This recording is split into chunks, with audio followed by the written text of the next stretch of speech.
Hello students, कैसे हैं आप लोग। आई होप आप सभी अच्छे होंगे। आज की क्लास में हम लोग पढ़ने वाले हैं क्लास 7th का चैप्टर 1 न्यूट्रिशन इन प्लांट्स। जैसा कि आप लोगों को पहले से ही पता है कि हमने एक नया इनिशिएटिव स्टार्ट किया है जिसमें हम क्लास 6, 7th, 8th के साइंस एंड मैथ्स का सिलेबस डिस्कस कर रहे हैं। और मेरा टारगेट ये है कि जो भी टर्म 1 में आने वाले टॉपिक्स हैं उनके ऊपर वीडियोज़ बनाए जाएँ। तो जो भी आपके टर्म 1 के एग्ज़ाम में टॉपिक्स आने वाले हैं आप उनको कमेंट बॉक्स में करके बताएं, सो दैट मैं आपको वो सारे टॉपिक्स कंप्लीट करा सकूं जो आपके एग्जाम में या टर्म 1 या यूनिट 1 में आने वाले हैं। तो सबसे पहले हमारा जो चैप्टर फर्स्ट है वो है न्यूट्रिशन इन प्लांट्स। तो न्यूट्रिशन इन प्लांट्स में जो हमें टॉपिक्स कवर करने हैं, what is nutrition, and second one types of nutrition, and third one जो कि हमारा है वो हमारा है मोड ऑफ न्यूट्रिशन। तो सबसे पहले हम ये समझते हैं कि what is nutrition. Nutrition is the mode of taking food by organism and it's utilized by the body. जो भी ऑर्गेनिज्म के द्वारा फूड को कंज्यूम किया जाता है उसके बाद जो हम फूड को यूटिलाइज करते हैं एनर्जी के फॉर्मेट में, जो भी हम उससे एनर्जी लेते हैं, जो आउटकम्स मिलता है, इस पूरी प्रोसेस को क्या कहते हैं? न्यूट्रिशन। तो क्वेश्चन ये आता है why we need nutrition. Food की हमें क्यों रिक्वायरमेंट होती है, भोजन की क्यों ज़रूरत होती है। बेसिकली आपको पता है कि nutrition helps to repair damage parts of organism. जो हम फूड कंज्यूम करते हैं वो हमारी बॉडी के जो भी डैमेज पार्ट हैं, डैमेज ऑर्गन्स हैं और जो भी डैमेज सेल्स हैं उनको रिपेयर करने का काम करता है। Second one, nutrition also provide energy for carrying out various functions. और न्यूट्रिशन है वो हमारी बॉडी में डिफरेंट फंक्शंस को करने के लिए हमें एनर्जी प्रोवाइड करता है। जैसे कि फॉर एग्जांपल अगर आप रनिंग करना चाहते हो तो आपको उसके लिए क्या चाहिए होगा? एनर्जी चाहिए होगा। इसी तरीके से अगर आप को पढ़ना है तो पढ़ने में भी तो एनर्जी लगेगा, उसके लिए भी क्या चाहिए? हमें फूड चाहिए होगा, क्योंकि फूड को यूटिलाइज करती है हमारी बॉडी और उससे क्या लेता है? एनर्जी मिलती है। तो आई होप आपको समझ में आया होगा कि न्यूट्रिशन क्या है। न्यूट्रिशन एक प्रोसेस है, जब कोई भी लिविंग ऑर्गेनिज्म फूड कंज्यूम करता है उससे एनर्जी मिलती है। इस पूरी प्रोसेस को क्या कहते हैं? न्यूट्रिशन। तो दोनों क्वेश्चंस के जवाब मिल गए होंगे आपको कि what is nutrition and types of, या फिर हम कह सकते हैं why we need a nutrition. Next topic है जो कि हमें पढ़ना है mode of nutrition. Basically, there are two modes of nutrition. First one is autotrophs, second one is heterotrophs. Autotrophs क्या होता है? Organisms that can make themselves is called autotrophs. जो अपना फूड खुद से बना लेते हैं उन्हें क्या कहते हैं? Autotrophs. Heterotrophs are those organisms they depend of other to take in ready-made food by the is called heterotrophic organism. That's mean कि जो भी हेट्रोट्रॉपिक ऑर्गेनिज्म होते हैं वो रेडीमेड फूड लेते हैं। किससे लेते हैं? ऑटोट्रॉप्स से। तो क्या आप बता सकते हो कि जो ह्यूमन बीइंग्स हैं वो किसमें कंसीडर किए जाएंगे? ऑटोट्रॉप्स या हेट्रोट्रॉप्स? 1 मिनट का पॉज कीजिएगा और आप कमेंट बॉक्स में इसका आंसर दीजिएगा। चलो अब मैं बताता हूं आपको। बेसिकली ह्यूमंस हैं वो सारे किस में आते हैं? हेट्रोट्रॉप्स में आते हैं। आप कहेंगे सर क्यों? मैं तो अपने लिए मैगी बना लेता हूँ या बना लेती हूँ, हम अपने लिए चाय तो बना लेते हैं।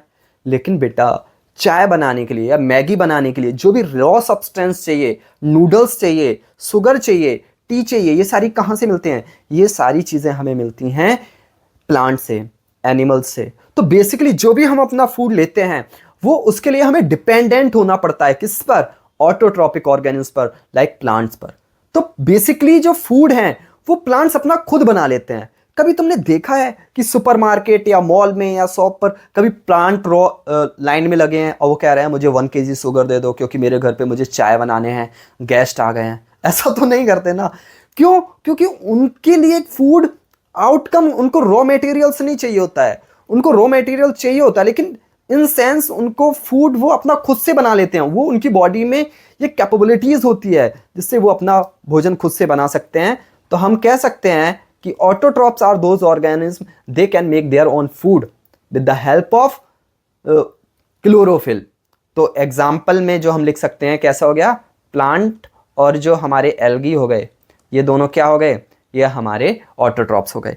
अब हेट्रोट्रॉप्स को भी हम फर्दर क्लासिफाई करते हैं।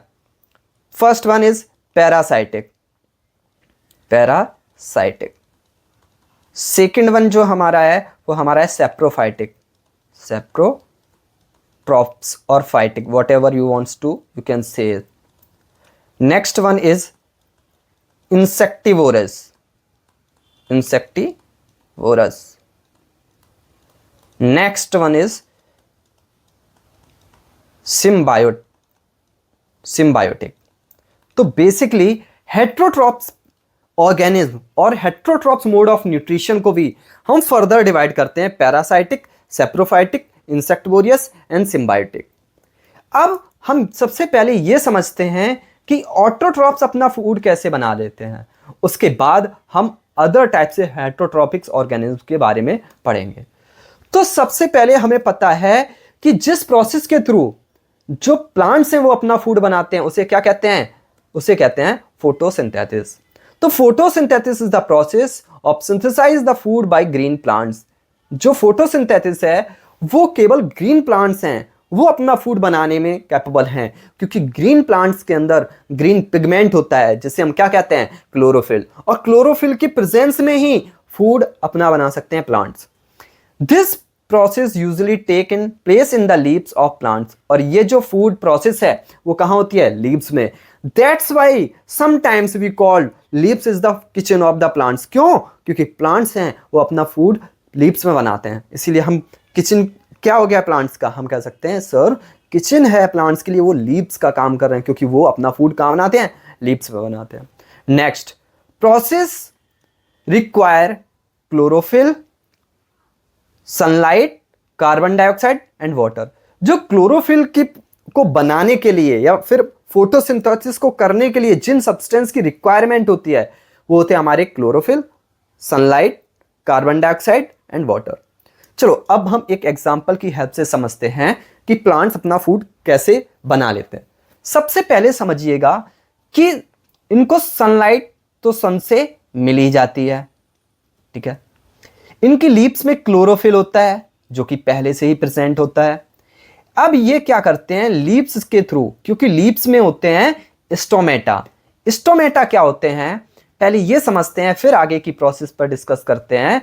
जो ये लीव्स है इन लीव्स के अंदर स्मॉल पोर्स होते हैं, ये जो स्मॉल पोर्स देख पा रहे हो ना, इनको ही हम क्या कहते हैं, स्टोमेटा। बेसिकली स्टोमेटा का फंक्शन क्या होता है, ये ट्रांसपोर्टेशन का काम करते हैं या फिर एक्सचेंज ऑफ गैसेस का काम करते हैं। जो स्मॉल पोर्स हैं इनके थ्रू कार्बन डाइऑक्साइड को इनहेल करने का और ऑक्सीजन को ये और वाटर को बॉडी से बाहर निकालने का काम करते हैं। तो बेसिकली इस कार्य को फंक्शन को करने के लिए इनके पास गार्ड सेल होती हैं जो इनके ओपनिंग और क्लोजिंग में क्या करते हैं, हेल्प करते हैं। जो गार्ड सेल होती हैं वो स्टोमेटा की ओपनिंग और क्लोजिंग में हेल्प करते हैं।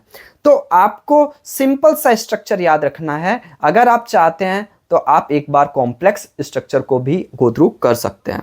तो बेसिकली जो ये फर्स्ट फिगर है ये ओपन स्टोमेटा है, और जो सेकंड फिगर है ये क्या है, स्टोमेटा क्लोज स्टोमेटा है। बेसिकली इनके जो पोर्स ओपन होते हैं तब जो इनके अंदर से कार्बन डाइऑक्साइड अंदर चला जाता है, जब फिर से ओपनिंग एंड क्लोजिंग होता है जिससे अल्टरनेटिव पर ऑक्सीजन बाहर निकलता है, कार्बन डाइऑक्साइड अंदर जाता है, वाटर भी कई बार बाहर निकलता है।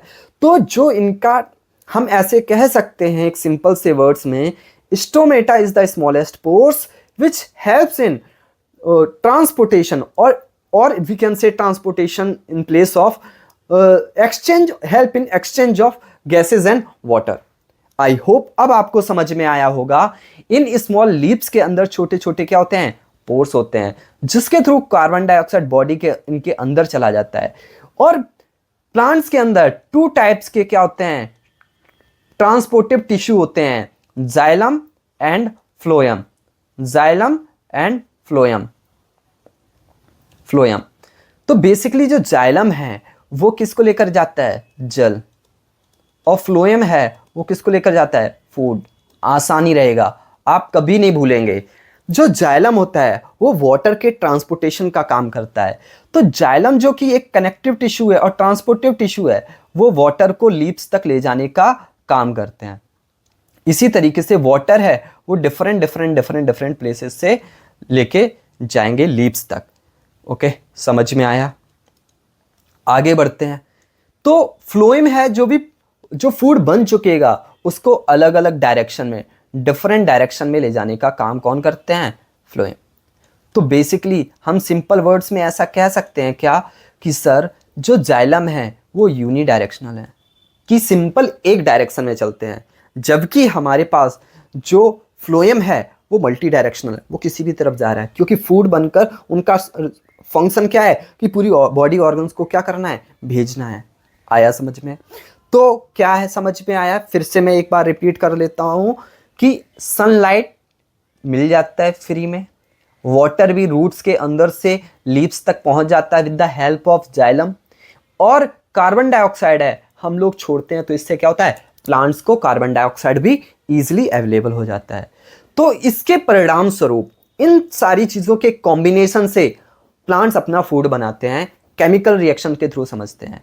ये क्या है? ये कार्बन डाइऑक्साइड है, ये वाटर H2O, केमिकल नेम होता है H2O वाटर का, और सनलाइट के प्रेजेंट में एंड क्लोरोफिल, क्योंकि पत्तियों में होता है, जिससे ये बना लेते हैं अपना ग्लूकोज के फॉर्मेट में C6H12O6 एंड ऑक्सीजन, और इसके साथ साथ कुछ अमाउंट ऑफ वाटर भी ये रिलीज करते हैं। तो आप चाहो तो वाटर को अवॉइड कर सकते हो, और अगर चाहो तो केमिकल रिएक्शन में वाटर को भी एक प्लेस दे सकते हो। तो ये आपकी केमिकल रिएक्शन प्लेस लेती है किसमें? फोटोसिंथेसिस में। तो पत्तियों से मिल जाता है chlorophyll, sunlight and water and carbon dioxide. तो ये जो कार्बन डाइऑक्साइड है, वाटर है, सनलाइट है एंड क्लोरोफिल है, ये प्लांट्स को रॉ प्रोडक्ट के फॉर्मेट में मिलता है, यानी ये इनकमिंग है, ये प्लांट्स को रिक्वायरमेंट होती है, नीड्स होती हैं, लेकिन प्रोडक्ट क्या है? प्रोडक्ट है ग्लूकोज, ऑक्सीजन एंड वाटर। ये सब्सटेंस फोटोसिंथेसिस के ड्यूरेशन में ये प्रोडक्ट मिलते हैं, इनको आउटकम मिलते हैं ग्लूकोज, ऑक्सीजन और वाटर के फॉर्मेट में। आई होप अब आपको समझ में आया होगा कि प्लांट्स अपना फूड कैसे बनाते हैं। अगर नहीं समझ में आया है या किसी भी तरीके का कोई डाउट्स है तो प्लीज़ कमेंट बॉक्स में लिखें, सो दैट अगर आगे ज़रूरत पड़ती है तो केवल हम एक शॉर्ट वीडियो बना करके आपको फोटोसिंथेसिस पर प्रोवाइड कर सकें। अब हम आगे बढ़ते हैं, हेट्रोट्रॉपिक मोड ऑफ न्यूट्रिशन में पढ़ते हैं, और इसमें सबसे पहले स्टार्ट करते हैं parasitic plants. A parasitic is a heterotropics that completely depend of other organism। यानी जो पैरासाइटिक प्लांट्स है, हम पहले ही पढ़ चुके हैं, पैरासाइटिक प्लांट्स हैं वो टाइप्स ऑफ किसका है? हेट्रोट्रॉपिक है, जैसे कि हमने पहले ही डिस्कस कर चुके हैं। आपको पता है कि जो हेट्रोट्रॉपिक है वो कैसा है? Parasitics of mode of nutrition है। तो second point, the organism that which parasite latches on to in called host, यानी जिससे पैरासाइटिक्स हैं, जिसके ऊपर अपना फूड बनाते हैं, जिस प्लांट्स के ऊपर रहते हैं, उन्हें क्या कहते हैं? Host plants.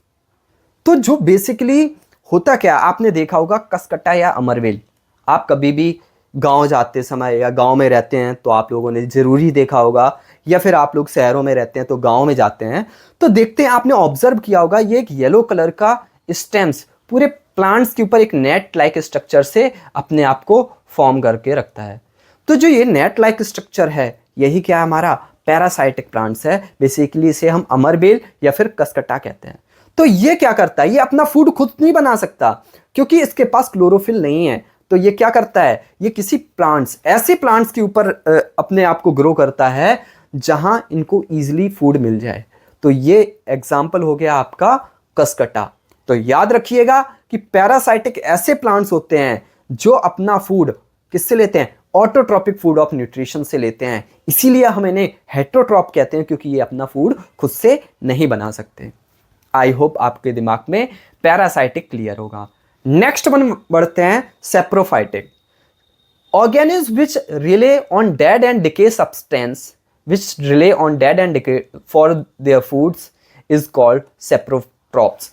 ऐसे फूड ऑर्गेनिज्म या फिर ऐसे प्लांट्स या ऐसे ऑर्गेनिज्म जो अपना फूड के लिए डेड एंड डिके सब्सटेंस पर डिपेंड होते हैं, उन्हें क्या कहते हैं? Saprotrophic plants. जैसे कि आपका हो गया फंगी। फंगी कैसा है आपका? ये सेप्रोफाइटिक है, क्योंकि फंगी है, आपने देखा होगा उन्हीं प्लेसेस पर ग्रो होता है जहां क्या होता है, कोई भी सब्सटेंस डेड हो चुका हो, खराब हो चुका हो। आई होप आप इस चीज को ध्यान रखेंगे, क्योंकि ऐसे क्वेश्चंस एमसीक्यूज टाइप्स में क्वेश्चंस ऐसे पूछे जाते हैं। कई बार तो डायरेक्ट एग्जाम में डेफिनेशन आ जाता है, what is saprotrophs and right one example और टू एग्जांपल लाइक दैट।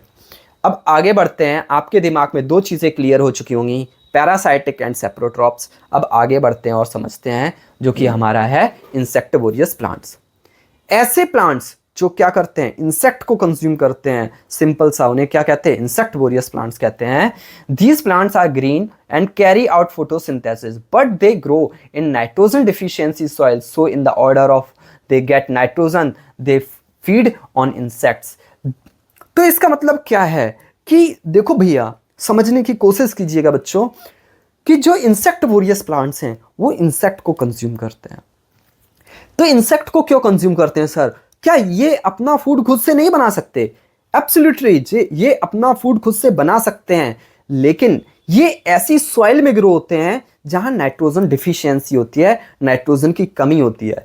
जब नाइट्रोजन की कमी होगी तो ये अपना फूड नहीं बना पाएंगे। क्यों? क्योंकि इनकी जो फूड है, फूड तो बना लिया लेकिन न्यूट्रिशन की तो कमी है। हम लोगों ने क्लास 6 में पढ़कर आ रहे हैं कंप्लीट डाइट कहां से मिलती है, बैलेंस डाइट कहां से मिलती है? जब डिफरेंट टाइप्स के न्यूट्रिशन को कंज्यूम करते हैं। तो बेसिकली ये ऐसी जगह पर ग्रो होते हैं जिनकी सॉइल में नाइट्रोजन बहुत कम होती है। तो उस नाइट्रोजन की रिक्वायरमेंट को फुलफिलमेंट करने के लिए ये क्या करते हैं? इंसेक्ट को कंज्यूम करते हैं। तो सर इंसेक्ट फिर इनके पास क्यों पहुंच जाते हैं? ये भी तो क्वेश्चन आना चाहिए। दिमाग में आता होगा कि सर जब इंसेक्ट को पता है कि ये कंज्यूम कर लेंगे तो फिर हमारे इनके पास जाना ही क्यों है? बेटा ये इसलिए जाते हैं क्योंकि ये जो प्लांट्स होते हैं ये कुछ फ्रेग्रेंस रिलीज करते हैं, जिससे इंसेक्ट है उस फ्रेग्रेंस की वजह से वहां क्या होता है? अट्रैक्ट होते हैं। जैसे ये एक सब्सटेंस पर बैठते हैं, इनकी सरफेस पर बैठते हैं, इनकी सरफेस पर एक स्टिकी सब्सटेंस होता है जिससे इनके जो पैर हैं, स्टिंग्स हैं, वो उस ग्लू टाइप होता है जिससे वहाँ वो स्टिक हो जाते हैं और ये अपने माउथ को क्लोज कर लेते हैं। और इनके जो इस सब्सटेंस में, इस पाउच में डाइजेस्टिव जूस रिलीज होते हैं, जिससे क्या होता है? ये इंसेक्ट कंप्लीटली डाइजेस्ट हो सकते हैं। तो अब आपके दिमाग में क्वेश्चन ये आ रहा होगा, सर क्या पिचर प्लांट्स जो भी है या फिर वेनस फ्लाईट्राई, ये क्या ह्यूमंस को भी कंज्यूम कर सकते हैं? नहीं।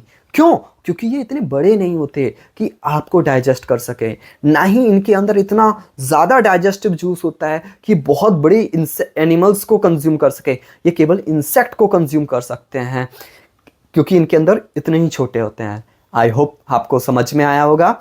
आगे बढ़ते हैं, वो हम पढ़ते हैं सिम्बायोटिक रिलेशन। बेसिकली ये टाइप्स ऑफ न्यूट्रिशन भी कह सकते हैं और हम इसको कह सकते हैं कि एक ऐसा रिलेशन है जिससे म्यूचुअली बेनिफिशियल है। समझते हैं, organism that lives together and share their shelter and nutrients are said to be symbiotic relationship. ऐसे ऑर्गेनिज्म जो क्या करते हैं, अपने म्यूचुअल बेनिफिट के लिए अपने रिसोर्सेज को और न्यूट्रिशन को क्या करते हैं? शेयर करते हैं। फॉर एग्जाम्पल समझते हैं, ये आपका ये है जो कि लिग्मिनियन सीड्स होती हैं, उनके जो रूट्स होती हैं, वहाँ लिग्मिनियस सीड्स की रूट्स पर एक वायरस होता है, बैक्टीरिया होता है, सॉरी, जिससे हम क्या कहते हैं? Rhizobium bacteria. तो बेसिकली ये राइजोबियम बैक्टीरिया होता है, वो प्लांट्स की रूट्स में होता है। तो ये क्या करता है? जो एटमॉस्फेरिक नाइट्रोजन है इसको सॉल्युबल कर देता है, मिक्स कर देता है प्लांट्स की रूट्स में, और जिससे क्या होता है? प्लांट्स को क्या मिल जाता है? नाइट्रोजन। इसके बदले में प्लांट्स इसे क्या दे देता है? शेल्टर, रहने के लिए। जैसे मैं एक एग्जांपल के तौर पर बताऊं, बहुत सारे लोगों में से हो सकता है किसी आप लोगों ने ये कभी रियलाइज किया हो या रेंट पर रहे हो, तो आप क्या करते हो? आपके जो ऑनर होते हैं, आप उनको क्या करते हो? एक फिक्स अमाउंट ऑफ मनी देते हो, जिसके बदले में वो आपको क्या करते हैं? रहने के लिए देते हैं। आप ऐसा नहीं करते कि उनके घर पर कब्जा कर लेते हो, आप उनको रहने के बदले में एक अमाउंट पे करते हो। उसी तरीके से सिम्बायोटिक रिलेशन भी है। ये भी क्या करते हैं, बैक्टीरिया जो राइजोबियम बैक्टीरिया है वो प्लांट्स को क्या देता है, वो पैसे तो नहीं दे सकता, इसी तरीके से वो क्या दे सकता है, वो देता है नाइट्रोजन। जो एटमॉस्फेरिक में नाइट्रोजन गैसियस फॉर्मेट में है, वो सॉल्युबल फॉर्मेट में प्लांट्स को देता है, और प्लांट्स उसके बदले में उसे क्या देता है, शेल्टर दे देता है, रहने के लिए जगह दे देता है। तो इस टाइप्स के म्यूचुअल रिलेशनशिप को क्या कहते हैं, सिम्बायोटिक रिलेशन कहते हैं। आई होप आपको समझ में आया होगा। तो बेसिकली अभी तक हमने क्या पढ़ा, हमने पढ़ा सबसे पहले प्लांट्स और टाइप्स ऑफ न्यूट्रिशन। अब हम इन टॉपिक्स से जिनको भी पढ़ा है उनसे रिलेटेड कुछ क्विज करते हैं। पहला क्वेश्चन है, फंगी इज ए, आपके पास 4 ऑप्शन है। Option A parasites, option B insectivorous, option C saprotrophs, option D autotrophs. तो आप 1 मिनट का टाइम लेकर के कमेंट बॉक्स में बताएं इसका करेक्ट आंसर क्या होगा। तो मुझे लगता है कि आप लोग इस आंसर को देने में कैपेबल होंगे, और आप लोगों का करेक्ट आंसर होगा सेप्रोट्रॉप्स। क्योंकि हम लोगों ने पढ़ा था कि सेप्रोट्रॉप्स ऐसे ऑर्गेनिज्म होते हैं जो क्या करते हैं, डेड एंड डिके सब्सटेंस से अपना क्या लेते हैं, फूड लेते हैं। तो अब आपने पहले पढ़ा है उसको एक बार देख लेते हैं। क्या पढ़ा, सेप्रोट्रॉपिक्स प्लांट्स में देखा है कि ये ऐसे होते हैं जो कि क्या होते हैं, डेड एंड डिके से फूड्स कंज्यूम करते हैं। यहाँ देखो आपको पढ़ा था, और मैंने जब भी फंगी के बारे में बताया था तो मैंने ऐसा कहा भी था कि इस टाइप्स के क्वेश्चंस आपके एग्जाम में आ सकते हैं। आई होप आप लोगों को समझ में आया होगा। और नेक्स्ट बढ़ते हैं क्विज नंबर 2। जो हमारा सेकंड क्विज है वो क्या है, उसको समझने की कोशिश करते हैं। तो जो which of the parts is mainly involve in the absorption of light energy, कौन सा करेक्ट आंसर है, flowers, leaves, stem and roots. इसके लिए क्या करेक्ट आंसर है, अगर आपको पता है तो करेक्ट आंसर तुरंत मैसेज कमेंट बॉक्स में मेंशन करें। ओके, बेसिकली यहाँ जो डिफ़ॉल्ट टिक है ये गलत टिक है। बेसिकली इसका ये एक गलत आंसर है। इसका करेक्ट आंसर है leaves. Option number B is the correct answer for this question. Okay, I hope आपको समझ में आया होगा। आपका जो लास्ट क्विज था उसका करेक्ट आंसर जो था वो हमारा था सेप्रोट्रॉपिक्स, एंड सेकंड इसका करेक्ट आंसर है हेट्रोट्रॉप्स। आई होप आपको समझ में आया होगा। अब नेक्स्ट बढ़ते हैं, और हम बढ़ते हैं क्विज नंबर 3 पर, जो कि हमारा है quiz number 3। Okay, which of the plants, I don't know why I am not able to erase, but you can check. Okay, both option is incorrect, which is mentioned correct. Okay, you need to find the correct answer. What is the primary mode of nutrition in plants? Primary mode of nutrition in plants, सबसे ज़्यादा plants में किस types का mode of nutrition होता है? तो आप कह सकते हो कि ऑटोट्रॉपिक प्लांट्स हैं। मोस्टली प्लांट्स कैसे होते हैं, ऑटोट्रॉपिक होते हैं, क्योंकि वो अपना फूड खुद से बना लेते हैं। तो जो आपकी क्विज़ है, क्विज़ नंबर 3, इसके लिए करेक्ट आंसर है सी। आई होप आपको यह चीज़ें सही से समझ में आई होंगी। अगर कोई भी डाउट्स है तो कमेंट बॉक्स में लिखें। I hope you enjoy this class. If you have any doubts, please mention in the comment box. Don't forget to subscribe my channel. Thanks for joining.